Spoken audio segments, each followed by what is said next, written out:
Osmanovic. I'm a master degree in history, and I have been working here as a curator by 14 years here at the Srebrenica Memorial Center.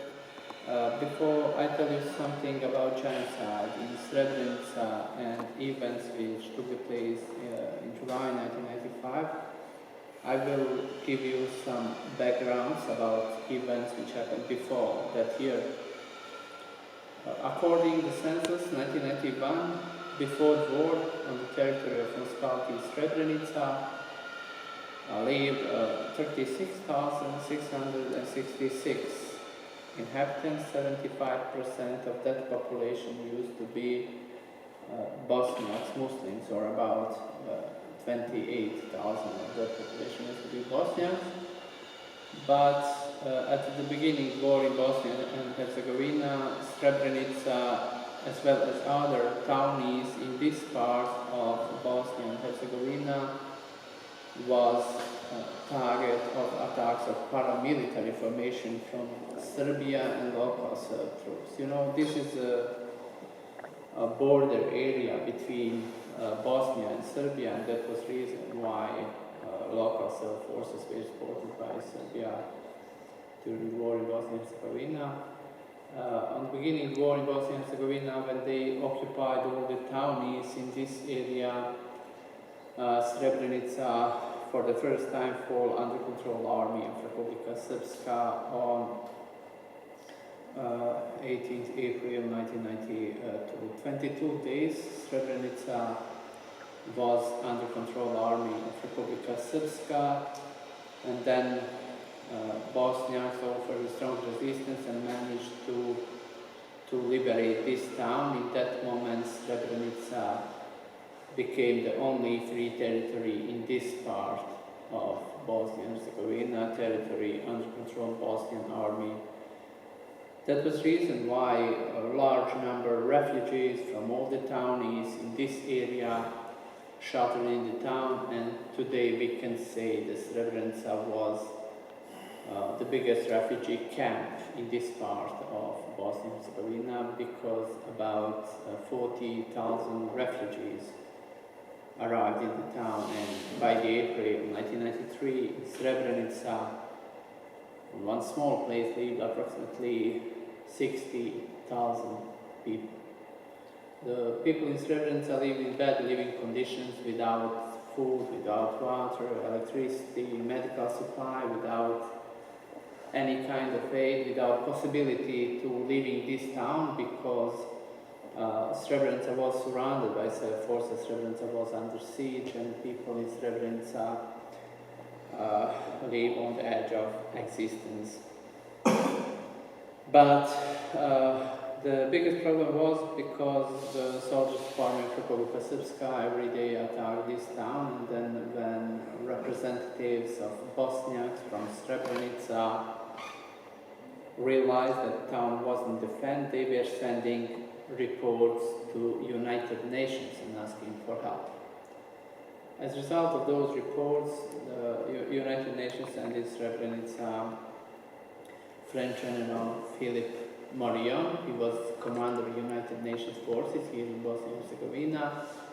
When Philippe Marion arrived in the town, when he realized that in Srebrenica is a horrible situation, that people live in the street because they didn't have enough space for all the refugees, then Philippe Marion promised people in Srebrenica that Srebrenica will be first safe zone by United Nations here in Bosnia and Herzegovina, and then the Security Council of United Nations on April 16, 1993 proclaimed Srebrenica as a safe zone.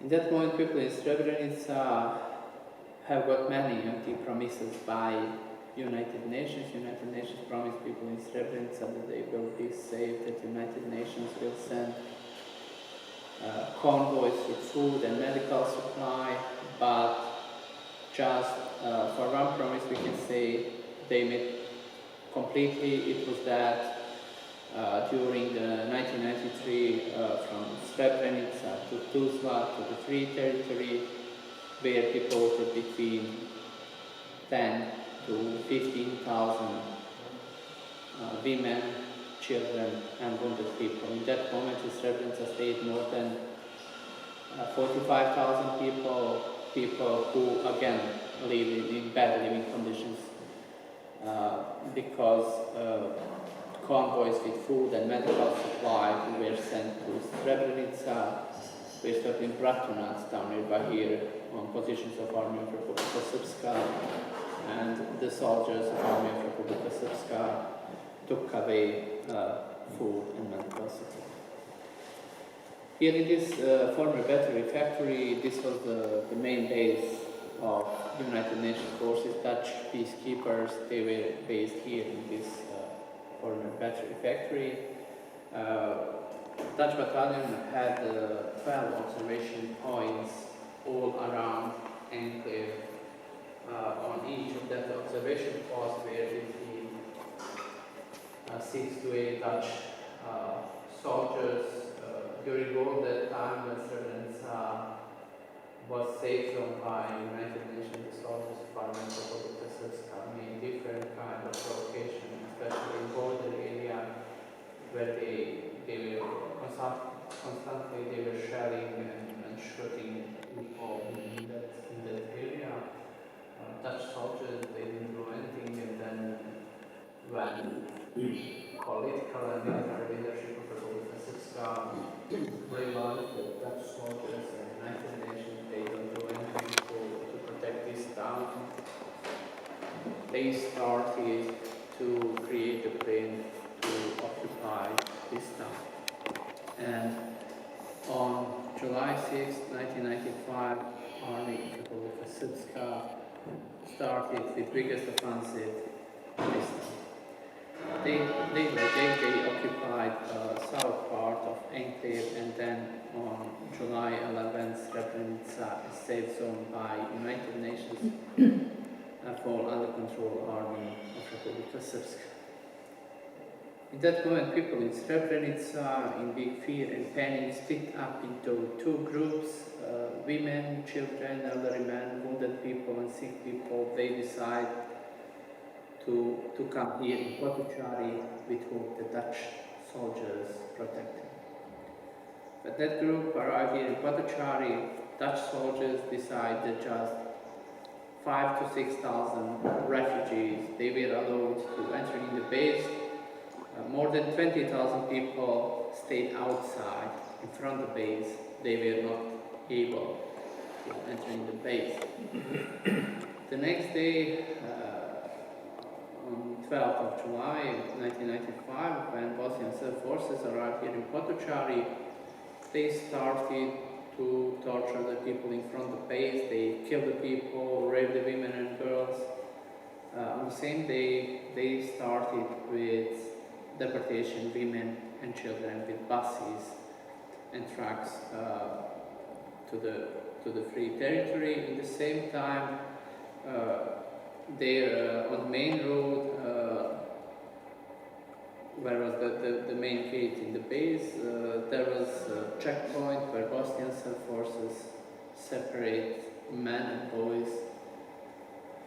Boys with 13 and 14 years old and up together with other men and boys.